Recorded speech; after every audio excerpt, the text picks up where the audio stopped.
buenas noches. Lindo, ¿verdad? Bastante fresquito, pero tuvimos unas lindas lluvias acá en Santa Lucía, que tanto rogábamos por ello.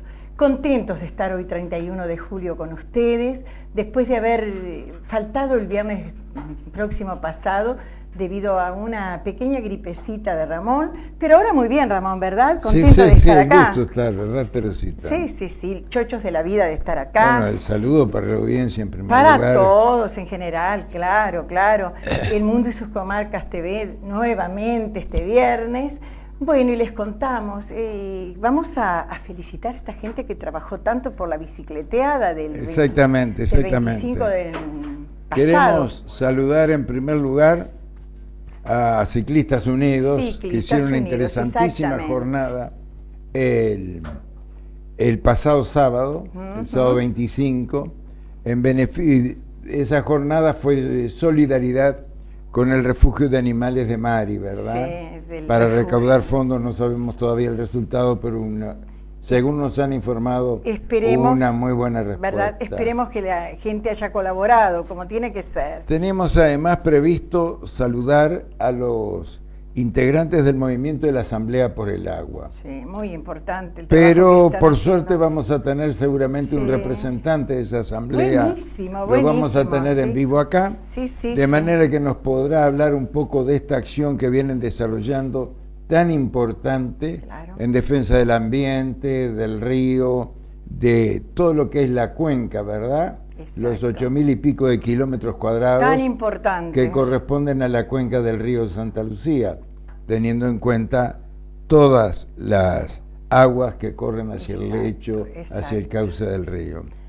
De manera que esperamos, ya sabemos que ¿Y qué te parece si saludamos hoy, porque hoy 31 de julio, conmemoran los guardaparques, su día, los guardaparques. Algunos a lo mejor no están interiorizados de quiénes se tratan, pero es gente que cuida y mucho el medio ambiente, ¿eh? Pero ahora vamos a estar, como dice Ramón, con integrantes del movimiento de la Asamblea por el Agua, Grupo Espica, en fin, es una red que se está extendiendo y que está teniendo mucho. Sí, no habíamos dicho que hoy, 31 de julio, creo que no lo dijimos. ¿El qué? Es el Día Internacional del Guardaparques. Sí, lo dijimos, sí. Que viene a ser el efector oficial en materia de conservación. Exacto. Pero que la acción de ese efector de conservación es absolutamente inconducente si no cuenta con el aporte y el apoyo y la educación de los vecinos.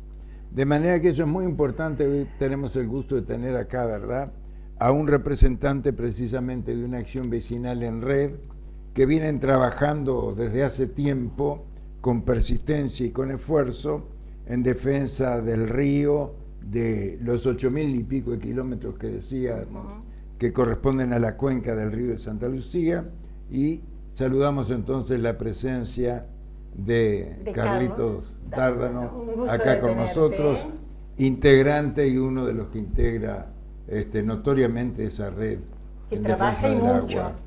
Bueno, para mí un gusto me haya invitado, y bueno, que haya invitado a la asamblea, y bueno, un honor además, porque bueno, Ramón para nosotros además es un referente en este tema, así que un gustazo estar en este programa y bueno, saludar a toda la audiencia, todos los espectadores del programa.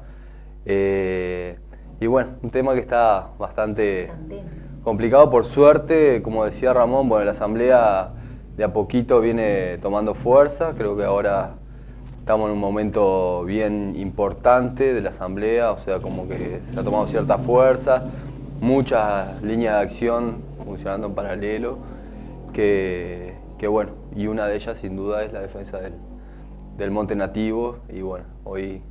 importante. Hemos visto en estos días, ¿verdad?, que habían hecho una denuncia respecto a un desmonte bastante importante por las fotografías que publicaron en red desde el Google Earth. Y no sé si ha habido alguna respuesta frente a esa denuncia que le hicieron llegar al Ministerio de Ganadería. Sí, a la Dirección Forestal. Por ahora no tenemos novedades de que hayan habido respuestas. Un compañero de la asamblea, Federico fue quien hizo la denuncia, junto con un compañero, estuvieron documentando y bueno, hicieron llegar a la dirección forestal y bueno, se está a espera a ver de qué es lo que sucede, pero un tema viene bastante complejo, ¿no? El tema del desmonte, son en muchos lugares, en predios para empezar a explotarlo en agricultura o alguna otra producción, ¿no? Ahí se fue por Paso Cuello, ahí en Florida, acá cerquita, ¿no? Sí, nosotros tenemos acá la denuncia que ustedes hicieron, en donde señalan incluso el padrón en donde se efectuó ese desmonte. Queríamos recordar algo que posiblemente no se ha mencionado mucho en los antecedentes históricos en cuanto al vínculo de la comunidad local con el río Santa Lucía y su monte. Teniendo conciencia de la importancia que tiene el monte indígena en el ciclo del agua, ya que es una importante reserva de agua y es el que alimenta a las corrientes de agua por la forma en que va eliminando la que contiene durante todo el verano. Recordar que en el año 39 cuando el comienzo de la guerra y durante la guerra, la compañía de Aguas Corrientes no pudo seguir trayendo el carbón de coque que traía de Inglaterra para alimentar la caldera, la bomba de la caldera de Aguas Corrientes precisamente. Y eso hizo que, se recurriese a los montes ribereños del río y esa caldera consumía, si no recordamos mal, 70 toneladas por día. Lo que sí recuerdo, yo era un muchacho chico y íbamos todos al río todos esos días, cómo desapareció todo el monte de las riberas del río. Y eso, sumado a que se había elevado unos años antes el nivel, la altura del presamiento que hay en Aguas Corrientes, que después se volvió a elevar en la década del 50, aumentó por un lado el deterioro de los suelos, la erosión y la mayor cantidad entonces de los productos de la erosión que llegaban a ese cauce del río.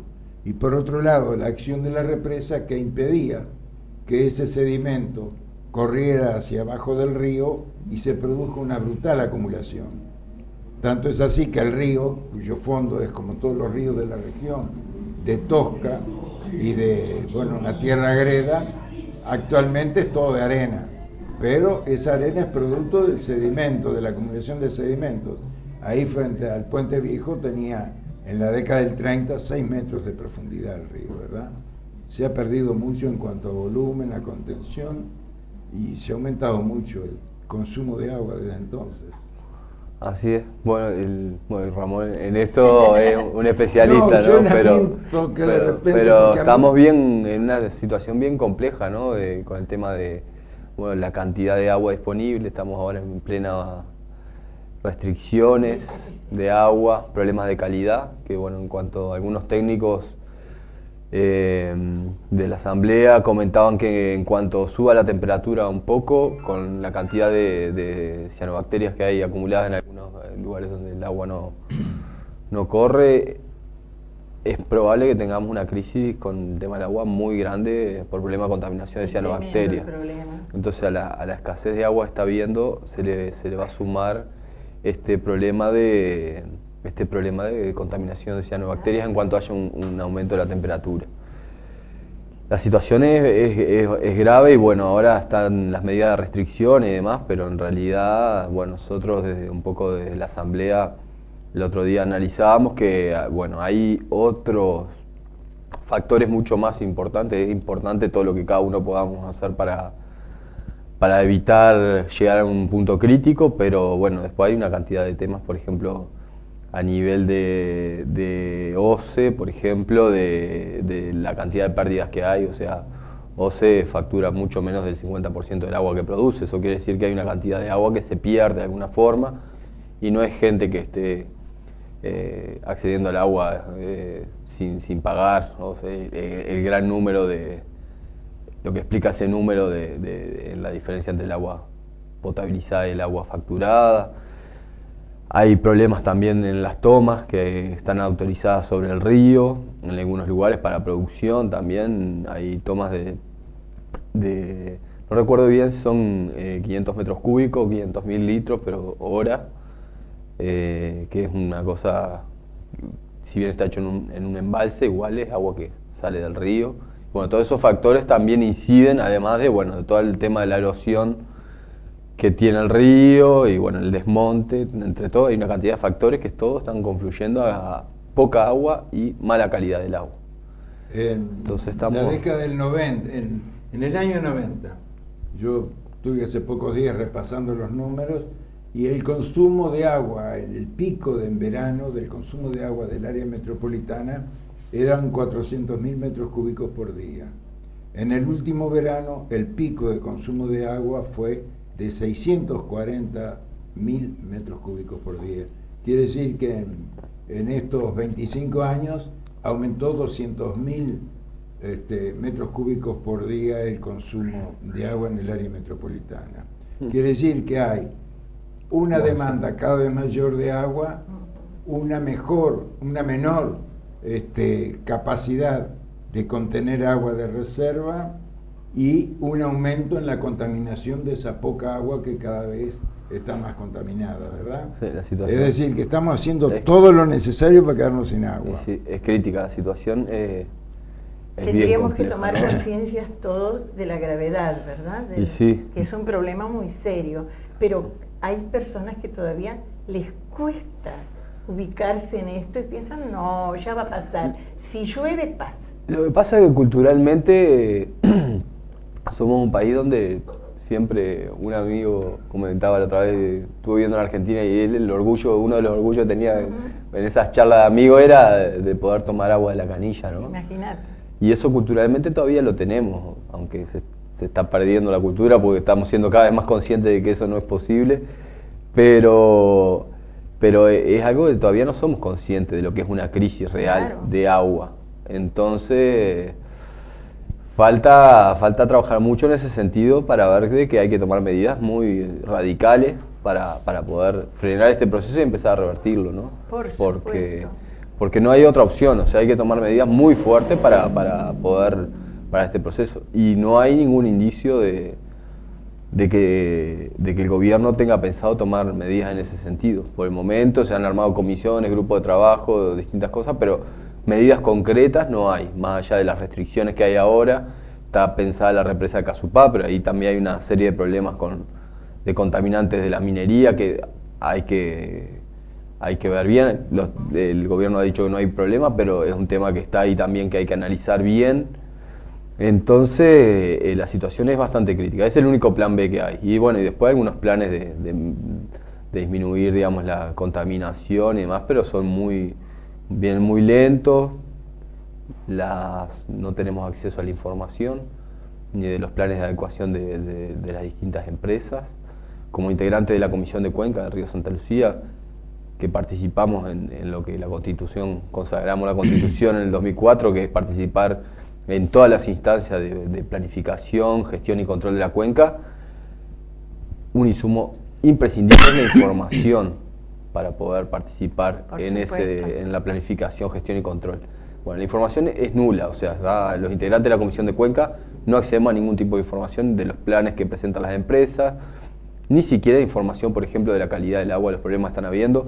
Hace poco Sala de Redacción, que es un periodístico que hace la Facultad de Comunicaciones, sacó un informe a la luz donde habían 35 informes de la OCE de que el agua que salía de las canillas de Montevideo estaba llegando contaminada. Eso se ocultó a la población, algo que es criminal, o sea, y tampoco llega a la sociedad en general. Hay una política de no generar alarma con este tema y ver cómo tratar de sacarlo de la agenda pública, de la gravedad que tiene. Y bueno, para nosotros no va por ahí el tema, porque si hay una alarma, si la información real genera alarma, hay que informar a la gente. Quiere decir que la situación es alarmante, como decían unos compañeros, ¿no? La Ley de Ordenamiento Territorial, que es la que crea las agencias de Cuenca, la base de todas las disposiciones está en que se trabaje de común acuerdo con vecinos adecuadamente informados. Y eso es lo que ustedes sistemáticamente están comunicando, veo yo en los comunicados de ustedes, que no reciben ni la información ni el trato adecuado, no reciben el respeto adecuado. Yo he visto que llegan comunicaciones o invitaciones para una reunión de la Comisión de Cuenca con 2 o con 4 días de antelación para gente que trabaja, que le dedica su tiempo libre en beneficio de la comunidad y que no es atendida con respeto, porque tendrían que avisarle con un mínimo de antelación para que pudieran disponer y organizarse para poder concurrir. Bueno, sí, eso sin duda. Nosotros las comisiones de Cuenca las valoramos mucho en el sentido de lo que significan, es un logro de la sociedad, de la reforma constitucional, que eso hoy en día exista. Pero, claro, ocurre que no están funcionando como debieran. O sea, el objetivo que era que la sociedad participe en la planificación, gestión y control del agua y el saneamiento no está funcionando, porque lo único que, además de la falta o sea, mismo la DINAGUA transgrede sus propios reglamentos, porque como es, por ejemplo, llamar a una reunión con 4 días de antelación, cuando lo tienen que hacer con 20, por lo menos para que todos los participantes se puedan preparar, puedan hacer propuestas. Básicamente las reuniones de las sesiones de la Comisión de Cuenca están pensadas para que la DINAGUA y los distintos organismos del Estado vayan a informar en qué se está y cómo se vienen con los planes que el gobierno planteó. Pero esos planes han sido muy criticados de distintos lugares, desde organizaciones sociales y también desde la propia Universidad de la República. En particular, la Facultad de Ciencias ha hecho planteos bastante fuertes con un tema que tiene que ver con los montes nativos, que son las zonas buffer. Ahora vamos a ese tema, pero básicamente el funcionamiento de la Comisión de Cuenca es que con suerte se escucha lo que se plantea, pero no se toma en cuenta luego para las decisiones, que es lo que plantea la Constitución. Entonces, bueno, nosotros valoramos ese espacio, pero entendemos que hay que profundizarlo. Para eso, bueno, se había pedido una entrevista al presidente de la República, que no nos va a recibir, que uno de los temas que le íbamos a plantear, tenemos una cantidad de temas, pero uno de los que nos parece que es estratégico es el marco institucional, digamos, en el que se gestiona el agua, porque eso tiene que haber un cambio sustancial para que efectivamente haya participación. Es un ámbito muy rico, están todos los organismos estatales, están las empresas, y están la universidad, distintas organizaciones sociales, desde organizaciones de vecinos, organizaciones ambientalistas. Es muy rico el espacio de discusión, pero después no funciona. El tema es que cuando se generan las comisiones de Cuenca también se hacen 2 niveles, unos comités regionales que son los que toman decisiones y las comisiones de Cuenca que son las que pasan a las sesiones en las que participamos nosotros.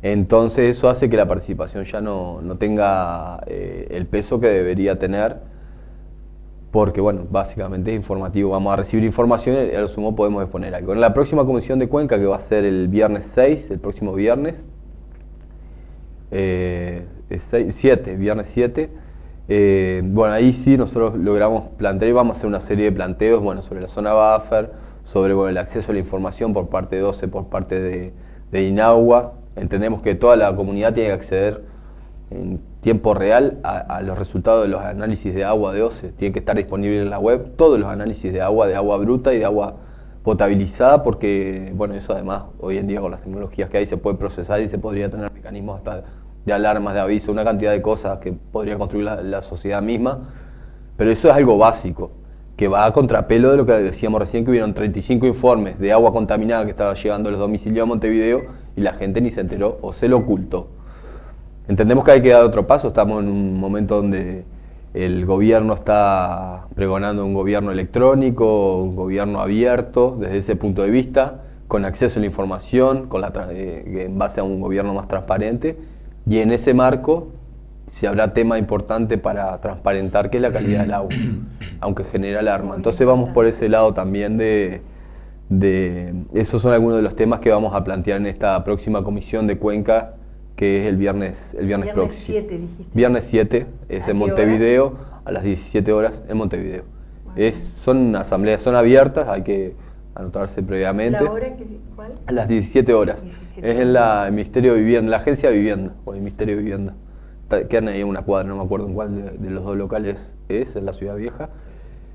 Y sobre las zonas buffer, que era el tema que dejamos pendiente, lo que estableció la DINAMA es algo, y en conjunto con la DINAGUA, es algo que no tiene ningún rigor científico. O sea, son 40 metros desde el río, que además... ¿Puedes explicarnos un poco qué es la zona buffer? Ahí va. Zona buffer se les llama a zonas que no se podría tener ninguna actividad agropecuaria de ningún tipo. La idea es que sean zonas donde el monte pueda perdurar y se pueda recomponer, como zona de amortiguamiento, que cumpliría todo el rol que recién comentaba Ramón, ¿no? Pero bueno, las zonas son ridículas, 40 metros del río, que en muchos lados, además, fueron tomados, son 40 metros de los límites de los padrones. Los padrones linderos del río, el límite del padrón está en el medio del río. Donde el río tenga 20 metros para cada lado de ancho, quiere decir que la zona buffer queda dentro del río. Es una ridiculez absoluta. Nos gustaría, estamos terminando por imperio de la hora, ¿verdad? Nos gustaría que después de esa reunión de la cuenca, de repente volver a informar a la teleaudiencia sobre cómo marcha toda esta actividad, porque es evidente que acá tiene que participar el mayor número posible de vecinos.